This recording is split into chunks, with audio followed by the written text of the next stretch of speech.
अस्सलामु अलैकुम वरहमतुल्लाहि वबरकातुहू। जैसे ही रमज़ान का महीना शुरू हो जाता है तो रमज़ान से मुताल्लिक़ बहुत सारे मसले हमारे सामने आने लगते हैं कि रोज़ा किन चीज़ों से टूटेगा, किन चीज़ों से नहीं टूटेगा।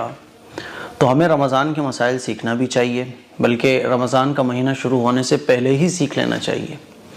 अब लोग सवालात पूछ रहे हैं तो मैंने सोचा कि आप लोगों को वीडियो बनाकर उन चीज़ों के बारे में बताया जाए जिन चीज़ों से रोज़ा नहीं टूटता है और लोग ये समझते हैं कि शायद रोज़ा टूट गया।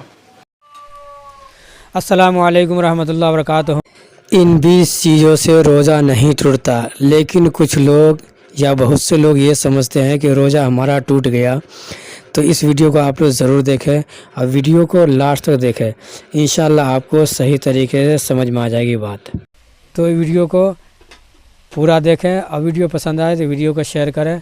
चलिए वीडियो शुरू करते हैं। अस्सलामु अलैकुम वरहमतुल्लाहि वबरकातुहू। जैसे ही रमज़ान का महीना शुरू हो जाता है तो रमज़ान से मुताल्लिक़ बहुत सारे मसले हमारे सामने आने लगते हैं कि रोज़ा किन चीज़ों से टूटेगा, किन चीज़ों से नहीं टूटेगा। तो हमें रमज़ान के मसाइल सीखना भी चाहिए, बल्कि रमज़ान का महीना शुरू होने से पहले ही सीख लेना चाहिए। अब लोग सवालात पूछ रहे हैं तो मैंने सोचा कि आप लोगों को वीडियो बनाकर उन चीज़ों के बारे में बताया जाए जिन चीज़ों से रोज़ा नहीं टूटता है और लोग ये समझते हैं कि शायद रोज़ा टूट गया। तो इंशाल्लाह आज मैं आप लोगों को बताऊंगा कि रोज़ा किन चीज़ों से नहीं टूटता है और कल बताऊंगा कि किन चीज़ों से रोज़ा टूट जाता है, और अगले दिन इसी तरह से इंशाल्लाह हम 8-10 दिन में रमज़ान के जो बहुत ज़रूरी मसाइल हैं वो सीख लेंगे। आज हमारे एक मिलने वाले हैं, उनका कॉल आया कि मुफ्ती साहब मैं मार्केट में था, मार्केट से घर वापस आया तो भूल से मैंने पानी पी लिया। पानी जब मैं पी रहा था तो मुझे अचानक याद आया कि मेरा तो रोज़ा है, तो क्या मेरा रोज़ा टूट गया? आप लोग वीडियो को देखते तो इस तरह के बहुत सारे मसले हैं। तो आज मैं ऐसे ही तमाम मसाइल को आप लोगों के सामने क्लियर करूँगा कि जिनसे रोज़ा नहीं टूटता है। तो भूल कर खाने पीने से रोज़ा नहीं टूटता है। मान लीजिए रोज़ेदार ने अगर भूल कर कुछ खा लिया तो रोज़ा नहीं टूटेगा। इसी तरह से कोई आदमी भूल गया कि वो रोज़े से है और दोनों मियाँ बीवी ने मुलाकात कर ली तो रोज़ा नहीं टूटेगा। भूल कर कोई भी काम आपने किया ऐसा जिससे रोज़ा टूट जाता है तो रोज़ा नहीं टूटता है, ठीक है। बल्कि मसला तो ये है कि अगर कोई रोज़ेदार है और वो कमज़ोर है, दुबला पतला है बेचारा, वो भूल गया और कुछ खा पी रहा है तो उसे खाने दो। और अगर कोई ऐसा है जो सेहतमंद है और वो भूल कर कुछ खा पी रहा है तो उसको रोक दो। ये है मसला। कमज़ोर को इसलिए अल्लाह ताला ने रियायत दी कि भाई खाने दो उसको, भूल कर खा रहा है, भूल कर ये जो भी कुछ खा रहा है अल्लाह इसको खिला रहा है, तो मत टोको, खाने दो उसको। तो भूल कर खाने पीने से रोज़ा नहीं टूटता है। इसी तरह से थूक निगलने से भी रोज़ा नहीं टूटता है। बाज़ लोग जो है ना थूकते रहते हैं। हमारे यहाँ कुछ लोग काम करने आते थे, पहले जब चूड़ी का काम चला करता था तो उस वक्त काम करने के लिए जो ख़वातीन आती थी, मर्द हज़रात आते थे, तो रोज़े की हालत में वो थूकते रहते थे। थूक जमा हुआ, थूक दिया, थूक चलता रहता था पूरे दिन। तो हमने उनको समझाया, लेकिन बस वही है कि नहीं मानना, आदत जो बन चुकी है तो जल्दी से छूटती नहीं है। रोज़े की हालत में थूक निगलने से रोज़ा नहीं टूटता। इसी तरह से अगर आपने पान खाया, पान खाने के बाद आपने बहुत अच्छे तरीके से मुंह को साफ़ कर लिया, कुल्ली वगैरह कर ली, ब्रश कर लिया, लेकिन फिर भी पान की जो सुर्खी है वो आ रही है थूक के साथ, तब भी रोज़ा नहीं टूटेगा। इसी तरह से नाक, मान लीजिए नज़ला हो जाता है, आपने नाक को अपने अंदर ले गए आप, है ना, बलगम है, नाक है, तो इसके अंदर जाने से भी रोज़ा नहीं टूटता है। राल है, मान लीजिए आप सो गए और राल थी, निकल रही थी, फिर आप उठे तो वो राल अंदर भी चली गई, तो उससे भी रोज़ा नहीं टूटता। इसी तरह से किसी का शौहर अगर सख्त मिजाज हो, है ना, खाने की ज़िम्मेदारी किसी खातून पर है, ससुराल वाले सख्त हैं, शौहर सख्त है, तो इफ्तारी बनाते टाइम बहुत सारी चीज़ें चखने की ज़रूरत पड़ती है। तो ज़बान से कोई अगर चीज़ चखी और चखने के बाद थूक दी, अंदर नहीं ले गए आप उसको, तो इससे भी रोज़ा नहीं टूटता है, ठीक है। लेकिन बेहतर ये बचा जाए। लेकिन अगर कभी ऐसा है, बहुत मुश्किल हो सकती है, अगर नहीं चखेंगे हस्बैंड की तरफ से, ससुराल वालों की तरफ से, तो जो है चक्कर आप थूक दो, अंदर नहीं ले जाना। अंदर ले जाओगे तो रोज़ा टूट जाएगा। इसी तरह से एक मसला ये भी है कि छोटा बच्चा होता है तो माँ को जो है ना बच्चे को चबा के खिलाना होता है खाना, रोज़े की हालत में अब क्या करें? तो अगर बच्चे को चबाकर खिलाने की ज़रूरत पड़ती है रोज़े की हालत में तो चबाकर बच्चे को खिलाया जा सकता है, इससे भी रोज़ा नहीं टूटता है। उसूल ये समझ लें आप कि रोज़ा जो टूटता है वो अंदर ले जाने से टूटता है, यानी आप हलक के रास्ते आपने कुछ मुंह में रखा और उसको अंदर ले गए तो अंदर अगर चला जाएगा तो रोज़ा टूट जाएगा फिर। इसी तरह से मिसवाक करने से भी रोज़ा नहीं टूटता।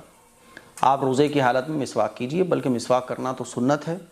रोज़े की हालत में मिसवाक करने से भी रोज़ा नहीं टूटता है, चाहे मिसवाक तर हो चाहे मिसवाक सूखी हुई हो, है ना। यहाँ तक कि मिसवाक करने से जो मिसवाक का जायका पता चलता है उससे भी रोज़ा नहीं टूटता है। और भी मैंने बहुत सारी चीज़ें आप लोगों के लिए लिख के रखी हुई हैं। देखिए, इत्र और परफ्यूम लगाने से भी रोज़ा नहीं टूटता है। आप इत्र लगाइए, नो प्रॉब्लम। आँख में दवा डालने से भी रोज़ा नहीं टूटता है। नाखून काटने से रोज़ा नहीं टूटता है। बोतल लगवाने से रोज़ा नहीं टूटता है। मान लीजिए आपकी तबीयत ख़राब हो गई, डॉक्टर ने कहा बोतल लगनी है, तो इतनी तबीयत ख़राब हुई है कि रोज़ा तोड़ने की ज़रूरत नहीं है, बोतल लगेगी, तो बोतल लगवाने से भी रोज़ा नहीं टूटता है। खून देने से भी रोज़ा नहीं टूटता है। इंजेक्शन लगवाने से भी रोज़ा नहीं टूटता है। बोसा लेने से, वैसे तो रोज़े की हालत में बोसा वगैरह यानी बीवी को किस वगैरह हस्बैंड वाइफ नहीं करना चाहिए, लेकिन रोज़े की हालत में अगर कोई कर रहा है तो इससे रोज़ा नहीं टूटेगा। इसी तरह से मियाँ बीवी का एक साथ सोने से, रोज़े की हालत में मान लीजिए मियाँ बीवी एक साथ सो रहे हैं लिपट चिपट कर, तो इससे भी रोज़ा नहीं टूटेगा, लेकिन ऐसा नहीं करना चाहिए। एहतलाम हो जाने से, नाइट फॉल, है ना, इससे भी रोज़ा नहीं टूटता। रोज़े की हालत में आप थे, एहतलाम हो गया तो इससे रोज़ा नहीं टूटेगा। चोट लग गई, खून निकल आया, तब भी आपका रोज़ा नहीं टूटेगा।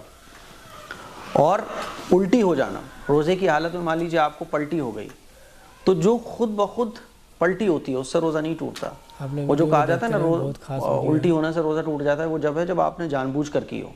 तो खुद ब खुद मान लीजिए दिल घबराया आपका, जी मचलाया और उल्टी हो गई, तो कितनी ही उल्टी हो जाए, कितनी बार हो जाए, रोज़ा आपका नहीं टूटेगा। मान लीजिए रोज़े की हालत में आप कहीं सफ़र पे जा रहे हैं, कार में बैठे हुए उल्टी आने लगी, बस में बैठे उल्टी आने लगी, तो इससे रोज़ा नहीं टूटेगा। ठीक है। खून टेस्ट करवाने से भी रोज़ा नहीं टूटेगा। मान लीजिए आपको खून की जांच करवाने की ज़रूरत पड़ गई तो रोज़ा नहीं टूटेगा। इंजेक्शन लगवाने से नहीं टूटेगा, ये तो मैं बता ही चुका हूँ। इसी तरह से कान में दवा डालने से भी रोज़ा नहीं टूटता, बशर्ते कि आपके कान का पर्दा ठीक होना चाहिए। अगर मान लीजिए किसी के कान का पर्दा ख़राब है तो दवा जो है वह हलक के रास्ते अंदर जा सकती है पेट में, तो फिर रोज़ा टूट जाएगा। इसलिए एहतियात बरतना चाहिए कान में दवा डालने से। हिजामा लगवाने से, हिजामा कराने से भी रोज़ा नहीं टूटता है। ठीक है। और अच्छा, बाम लगाने से, जैसे होठों पे होठ फट रहे होते हैं तो हम लोग बाम वगैरह लगा लेते हैं, तो होठों पर बाम लगाने से भी रोज़ा नहीं टूटेगा। इंसुलिन से भी रोज़ा नहीं टूटेगा। लिपस्टिक लगाने से भी रोज़ा नहीं टूटेगा। सुरमा लगाने से रोज़ा नहीं टूटेगा। और कोई भी तरह का बाम, सर में तेल डालने से या कोई भी आप बाम लगा रहे हैं, क्रीम लगा रहे हैं, पाउडर लगा रहे हैं, इससे रोज़ा नहीं टूटेगा। ठीक है। हाँ, जो लोबान वगैरह की धुनी होती है उसमें भी खुशबू होती है। कोई भी चीज़ बस आपके अंदर नहीं जाना चाहिए, नाक के रास्ते से, यानी कोई भी चीज़ जो हलक के रास्ते से अंदर पहुंच रही है तो फिर रोज़ा टूट जाता है। जैसे मान लीजिए नाक में दवा डाली जाती है तो वो हलक के रास्ते से अंदर चली जाती है। कान का पर्दा ठीक ना हो तो कान में दवा डाली जाती है तो वो हलक के रास्ते पहुंच सकती है। तो इन तमाम चीज़ों से रोज़ा नहीं टूटता है जो मैंने आप लोगों के सामने रखी हैं। मेरे ख्याल में मैंने तो पूरी कोशिश की है कि कोई भी चीज़ रह ना जाए, लेकिन फिर भी कोई चीज़ अगर आपको बताने से रह गई है तो कमेंट कीजिएगा। ठीक है। दुआओं की गुजारिश है, इस क्लिप को शेयर करें। अस्सलामु अलैकुम वरहमतुल्लाहि वबरकातुहू।